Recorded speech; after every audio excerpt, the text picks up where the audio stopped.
Când eram tânăr odată venea mândră nechemat. Când eram tânăr odată venea mândra nechemată. Dar acum nu mai pot drâli-dam badrâli-da, și-am îmbătrânit de tot drâli-drâli-da. Dar acum nu mai pot drâli-dam badrâli-da, și-am îmbătrânit de tot drâli-drâli-da. Și-am îmbătrânit și nu mai pot, dar nu mai mi-a pistolul foc. Stă întins ca o curea, o să ascult briciul pe ea. Păi nu este problema ta de ce au băieții filmare obligatorie.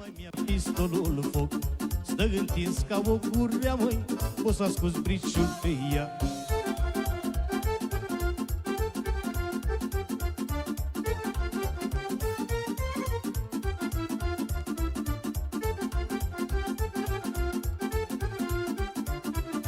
Știe pentru Dorinel Costan.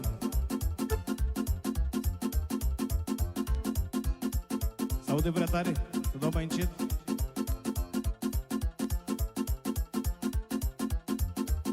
Blestema de nevastă mi-a scos bluza la fereastră. Blestema de nevastă mi-a scos bluza la fereastră. Mi-a scos bluza pe la poartă, dirili-dam, badrili-da, dă urât să nu mă vadă, dirili-dirili-da. Mi-a scos bluza pe la poartă, dirili-dam, badrili-da, dă urât să nu mă vadă, dirili-dirili-da.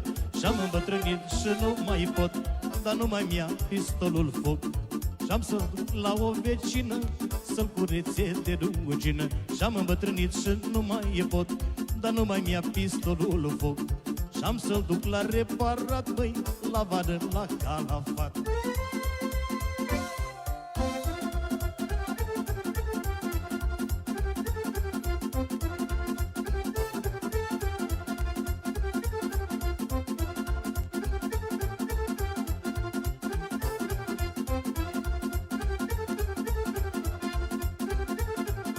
Hai motor, motor, motor, da tu mă repede că mor.